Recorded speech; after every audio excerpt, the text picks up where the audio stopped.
Now, today we are going to the next type of optimization technique, that is the solving the unconstrained optimization problem using numerical optimization technique. The basic advantage of numerical optimization technique is that we need not to have the function is continuous within the domain of interest. Now, as we have seen in the classical optimization technique, we were finding out the first order derivative and the second order derivative. We had to depend on those values. That is why there was a necessity to have the function is continuous, but here we do not have that necessity. Function can be discontinuous, it can be piecewise continuous, it can be discrete. For the discrete optimization problem also very nicely we can find out the optimal solution.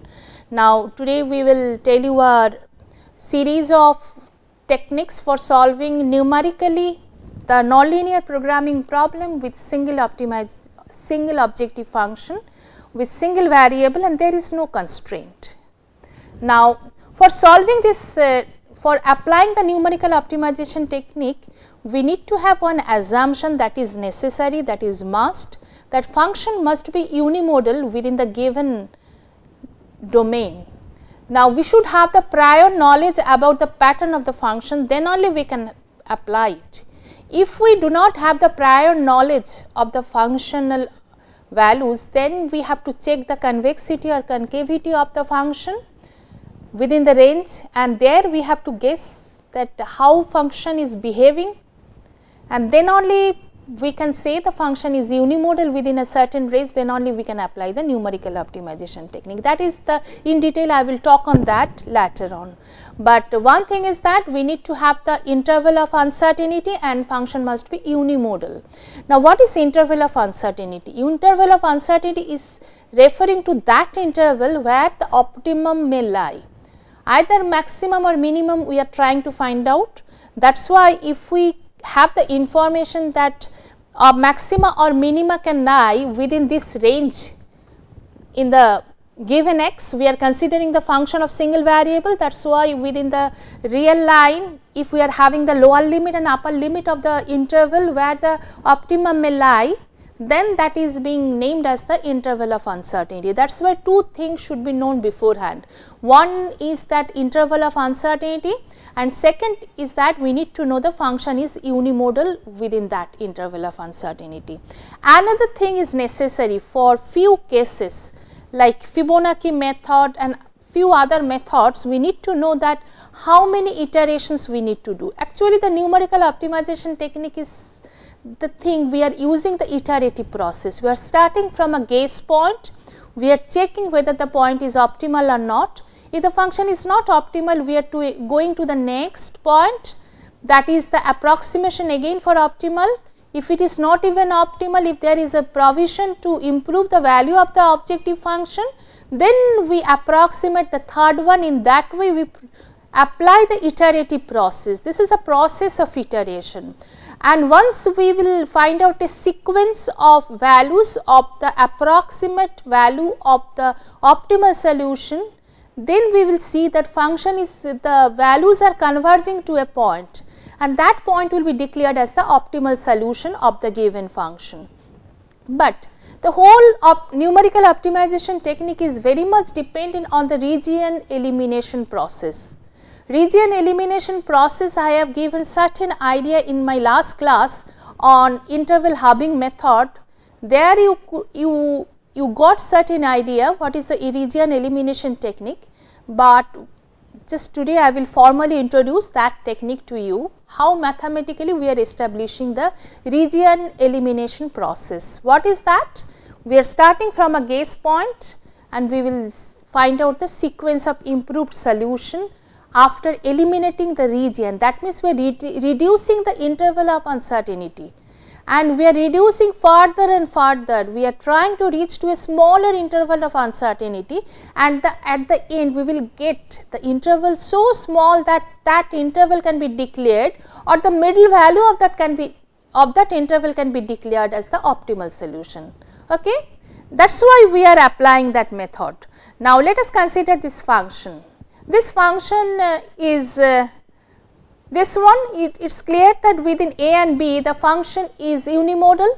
That is why my interval of uncertainty is a to b, that is the lower limit is a, upper limit is b, and we are having the point x naught, and this is my initial guess point, and the next guess point through the method we will find out the next guess point, and the next guess point is x double prime, this is it is this one.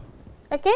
Now, what we could see that functional value is increasing from x double prime to b. That is why if we are searching for the minimum of the function, we know the function has a mode within the range, and we are trying to find out the minimum of the function. That is why we are sure that within x double prime to b the function cannot have the minimum value. That is why we will eliminate that region. That is why the process is being named as the region elimination technique. We will eliminate in the next iteration, we will have the lesser sized interval of uncertainty. That is why the next interval of uncertainty would be a to x double prime, alright. This was initial and this would be the next.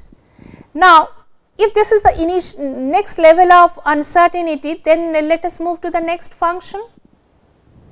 Next case, what we could see here that from now I am changing the values, I have renamed the values, x double prime I have given as b, x prime is my initial approximation again, that is x double prime from the previous iteration. Now, here the x double prime is my new finding in this iteration, alright. That is why again we are finding out the functional value. What we could see that from a to x prime function is increasing, and we are not able to see the difference, we really do not know what will happen from x double prime to b. That is why better not to discard that interval, let us discard the interval a to x prime, because we are sure minimum cannot lie there. That is why we are discarding this, and my next interval of uncertainty would be this one. Alright, clear? Now, again we are renaming x prime as a, b is as it is, x double prime as x prime, and we are moving to this. That was my initial. Now, in the next, what we could see here that x prime now my a is here, the previous one, alright. What we could see that we are having the same value at x prime and x double prime. That is why we are sure that there must be certain ups and downs within x prime and x double prime. Beyond x double prime function is increasing, because we could see the value. That is why we will declare that the minimum is lying within the x prime and x double prime. That is why my region elimination would be, I have eliminated the region and my next interval of uncertainty would be x prime to x double prime. Now, the whole process can be just mathematized in this way. Just you see, we are considering 2 points x prime and x double prime, and these are within the range of interval of uncertainty a to b. Now, if x double prime is greater than f x double prime, we are discarding the interval a to x prime, and we are taking the new interval of uncertainty, rather we are guessing the optimum may lie within x prime to b. That was the first figure. The second figure, if f x prime is lesser than f x double prime, we are declaring the new interval of uncertainty as a to x double prime. And in the third case, if x prime is equal to f x double prime, then we are eliminating both the sides of the interval, that is from a to x prime and x double prime to b, and we are declaring a new interval of uncertainty as x prime to x double prime. That way we will proceed further and further in the similar way. Now, few things are there. One thing is that how to select the first initial guess point, that you need to know, and the second is that how to reach to the next point. Once we are having the initial guess point, how to reach to the next point, that is the unknown thing for us.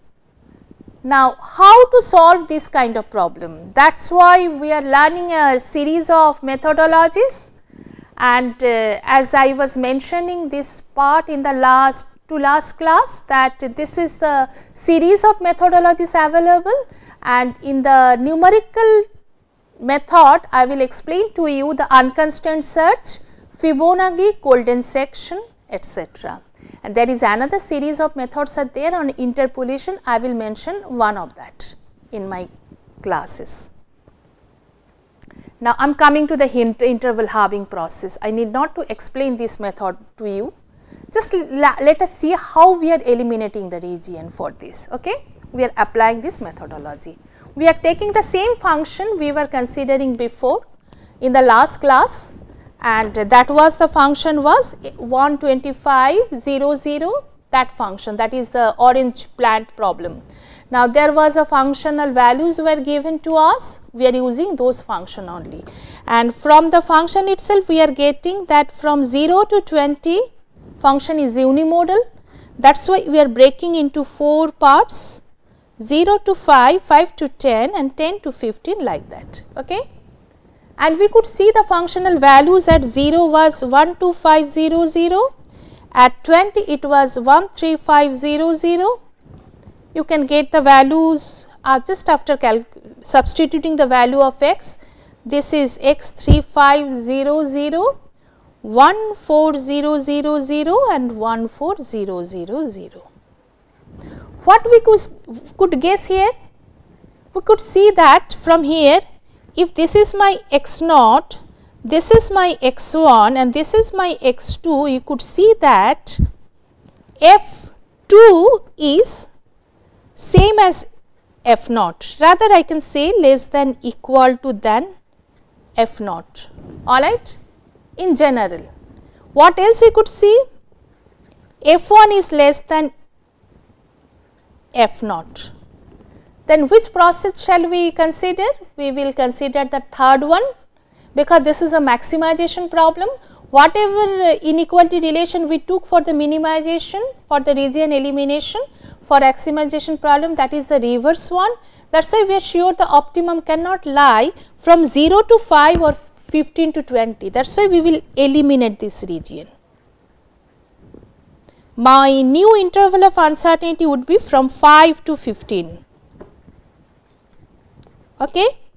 Again we will just divide it into 4 parts, 7.5, 12.5. Let us write down the functional values here. For 5 we know this is 13500, for 7.5 it is 13812.5, for here 14000, for this point 14062.5, and here in the 15 it is 14000. We are finding out the maximum value. Alright. What we could see here, that functional value is increasing here, after that it is increasing further, then it is decreasing. That is why from here we can say that f1, this value is lesser than f0 and lesser than f2.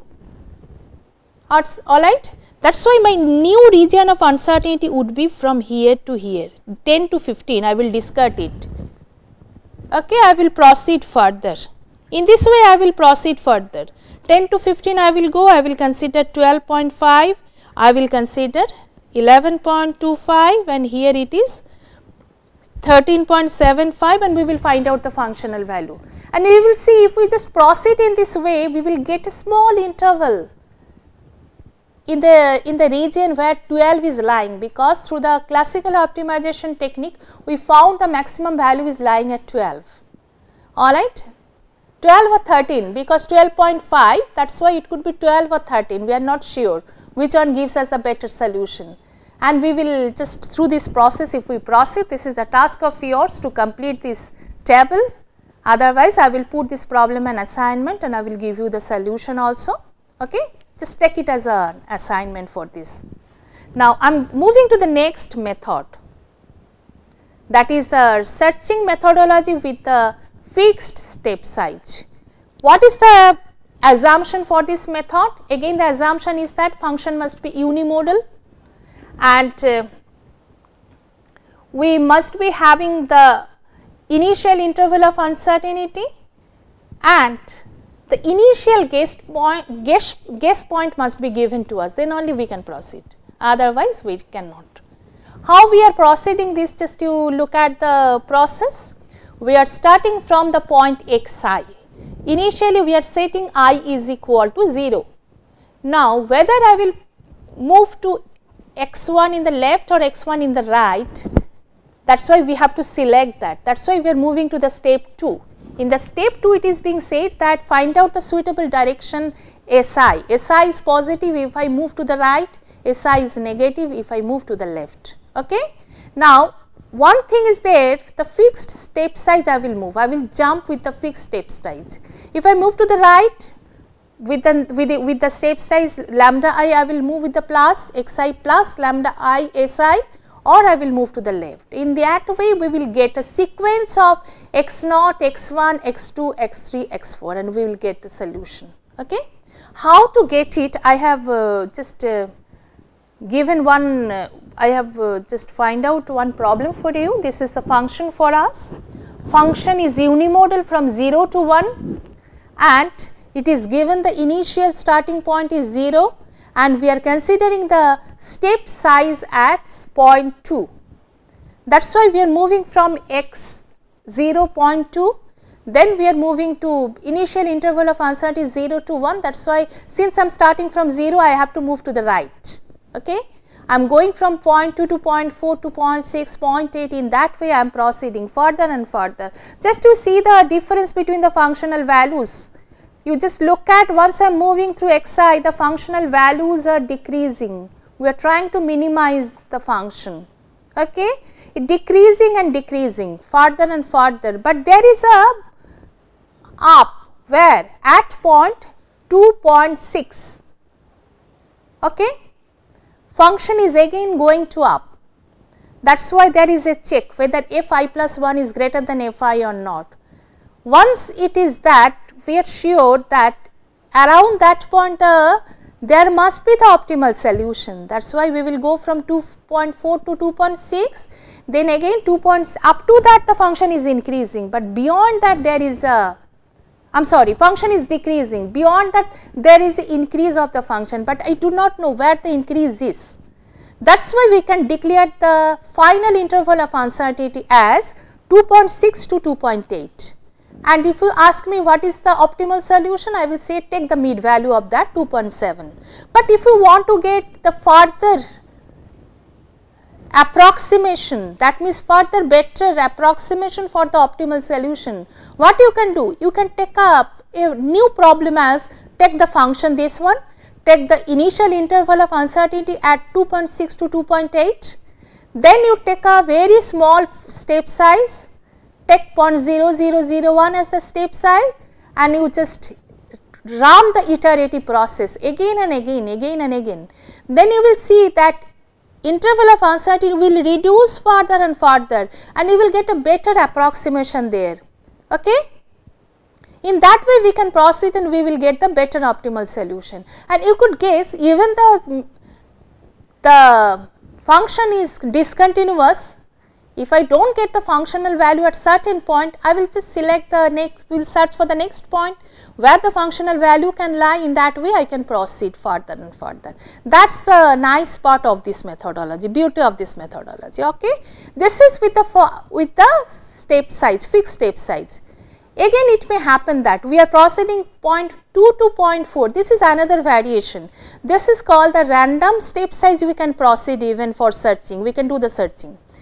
We are not fixing the step size as point 2. We could see that point 2 to point 4 it is decreasing, point 4 to 0.6 decreasing. We can take a risk. Instead of taking the step size as 0.2, I will just jump, I will take the step size as 0.3. Then again we will see the function is decreasing. I can take another risk by taking the step size as 0.4, but by chance I could see somewhere the functional value is increasing, then I have to stop there. I will go back to the previous step and I will just take the smaller step size further to get the better solution. That is why what I suggest to you, though you are learning the methodology with the fixed step size, but if you apply in the practical problem, do not consider as a fixed step size. Even if you consider the fixed step size, write the program for it, take a very small fixed step size and run the iteration many times, 10,000 times, let the computer do it.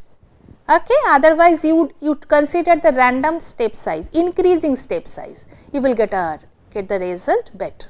Okay. Otherwise, as a beginner, if you proceed with the fixed step size, at least you can guess the optimum may lie from 2.6 to 2.8. Fine. I am moving to the next methodology. That is called the exhaustive search method. What it does, the whole interval of uncertainty, it breaks into several points exhaustively. Okay. That means, where if there are the interval of uncertainty from 0 to 100, I will consider 10 points within that, I can consider 20 points within that, and I will see the function pattern at those points. Since the function is unimodal, from there we can guess where the optimal may lie. Okay. Formally, let me introduce the process. Now, here the initial interval of uncertainty L naught is given from A to B, where the optimum may lie.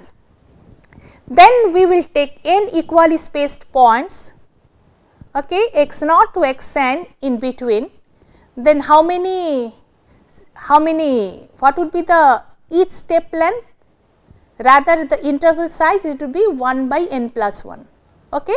Now, if I proceed like this, now we are searching for minimum value, that is why we will find out the functional value at x naught, x 1, x 2, x 4 up to x n. Then at B, we are getting total how many points? N plus 1 plus 1, that means 2, n plus 2 points will get the functional value. We will find out the minimum, where the minimum can be there.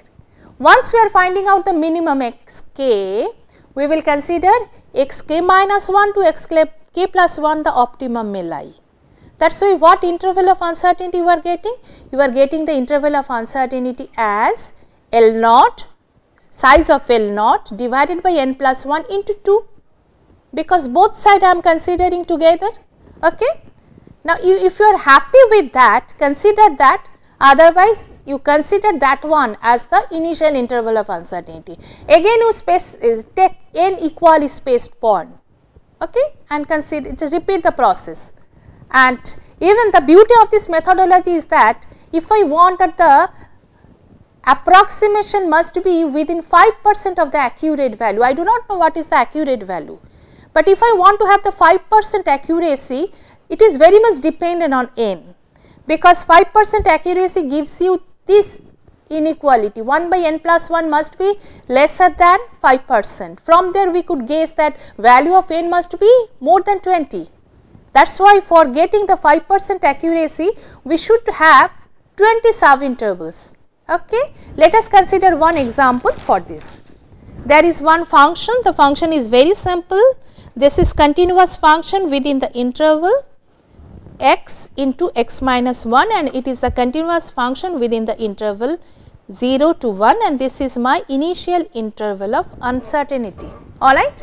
We want to find out that where the optimum is there. That means we want to get a interval of uncertainty that is much more smaller than this initial interval of uncertainty.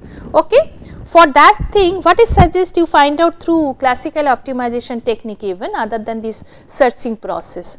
I am breaking this interval from 0 to 1 with equally spaced, and each space I am considering as 0.1. That is why I will get 0.1, 0.2, 0.3, 0.4, 0.5, 0.8, 0.9. Here it is 1, here it is 0. Okay. Let us calculate the value of the function at each point. We will get the if we calculate, we will get the functional value as 0.09, 0.16, 0.21, 0.24, 0.25, 24, 21. You could guess where the minimum is lying. Okay. Where is the minimum? Here is the minimum. Minimum must be lying here somewhere. Okay. That's why if this is my xk, as I was mentioning that, consider xk minus and xk plus 1 as your new interval of uncertainty. That means that you consider 0.4 to 0.6 as the new interval of uncertainty. Okay. Now, what is the length of the new interval of uncertainty here? We are getting the length of the new interval of uncertainty as 0.2, alright. This is the solution for it. This is another method for getting the solution. I will just introduce the next methodology to you, and I will elaborate the methodology further in the next class. That is another searching process, that is called the dichotomous searching process, and with that I will just complete my class. Now, this is the dichotomous searching process. Now, as I was mentioning that initial interval of uncertainty must be given to us. What else should be given?